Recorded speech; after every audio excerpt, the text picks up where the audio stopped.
What is a dollar really worth? I mean, it seems like a simple question, right? But the answer, well, the answer is this incredible story of gold, of financial panic, and of a huge shift in what we even think of as money. So today, we're going to dive deep into the journey of the US dollar to figure out how its value has changed, and more importantly, what that means for all of us. This really is the heart of the matter. Is a dollar valuable because the government says so? Is it because we all just sort of agree that it is? Or is it supposed to be backed by something real, something tangible? To find the answer, we have to peel back the layers of history, starting right at the very beginning. All right, Section 1. A dollar's golden anchor. We're kicking things off with the dollar's original design. Back in a time when its value wasn't just some abstract idea, but was literally anchored to something you could hold in your hand. So way back in 1792, the US dollar was actually defined by a specific amount of silver or gold. Now this wasn't an accident, it was a very deliberate choice. The whole point was to stop the government from just printing money out of thin air whenever it wanted. By tying the dollar to a real physical metal, the founders built in a natural limit, in natural scarcity. There was only so much gold and silver, which meant there was only so much money. That was the anchor. And this right here, this is really the central conflict of our whole story. On one side, you have metal-backed money. Its value comes from a scarce, physical thing, and it's designed to be stable over the long haul. On the other side, you have what's called fiat currency. Its value comes purely from a government's promise, and it's designed for elasticity, which is just a fancy way of saying the money supply can be stretched and shrunk to manage the economy. That idea of an elastic currency is going to become really, really important. So let's move on and see how this all worked in the real world, because even with that golden anchor, the system itself, well, it turned out to be surprisingly fragile. Okay, so try to imagine this, a time before a central bank. This was the free banking era. You had thousands of different private banks, and they all issued their own money, their own banknotes, all supposedly backed by the gold and silver sitting in their vaults. But what if a bank got a little greedy and printed way more notes than it had gold? Well, if people found out, trust would just evaporate, and you'd get a bank run. A mad dash of everyone trying to get their gold back at the same time. And this happened all the time, causing banks to collapse basically overnight. The panic of 1907 was the final straw. It showed everyone just how shaky this whole setup really was. All of that chaos and instability led to a massive change.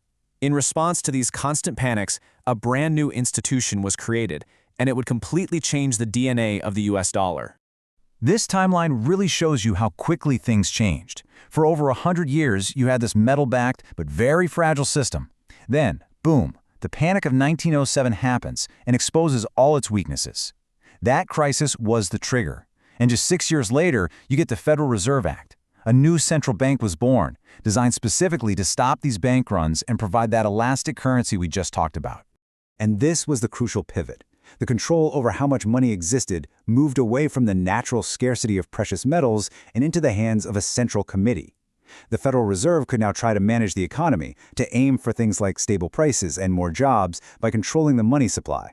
So the dollar's anchor wasn't gold anymore, it was the Fed. But here's the thing, the dollar was still technically linked to gold, at least to other countries. That is, until the story hits its most dramatic moment, its climax, in 1971. So here was the big problem brewing in the background. To pay for huge expenses like the Vietnam War and new social programs, the US was creating a lot of dollars. And pretty soon, there were way more dollars floating around the world than the US had gold in its vaults to back them up at the official price. The math just wasn't adding up. And other countries, they weren't dumb. They could see what was happening. They saw the US printing press going into overdrive and started to get pretty nervous.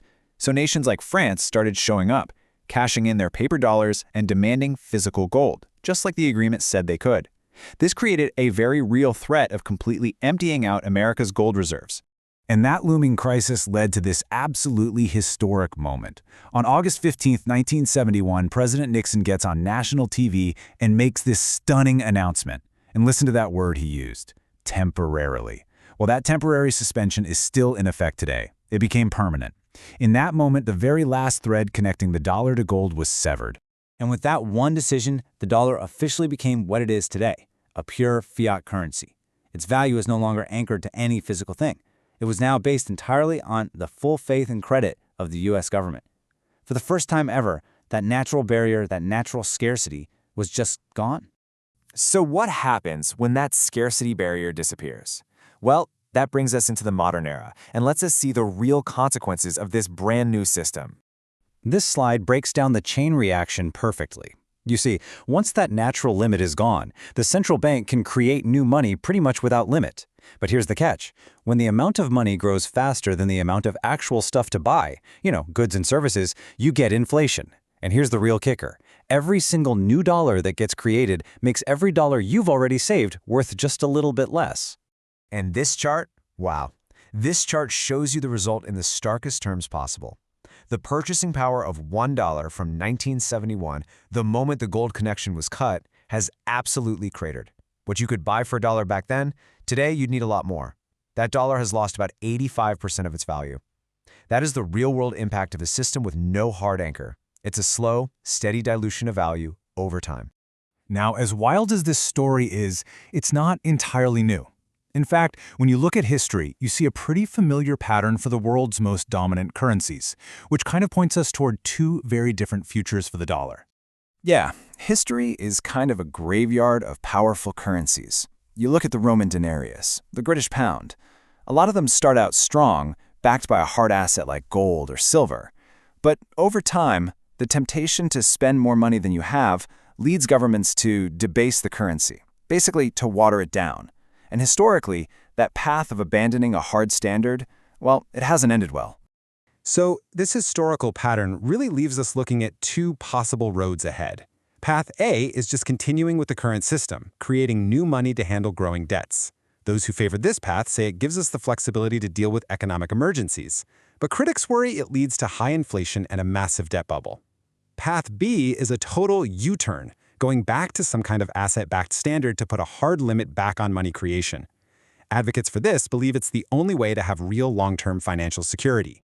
Which brings us right back to our original question, but now the stakes feel so much higher.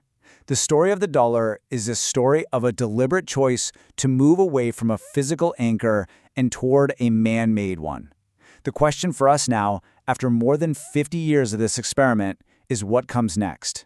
And what does real security even look like in this new world? Now that is something worth thinking about.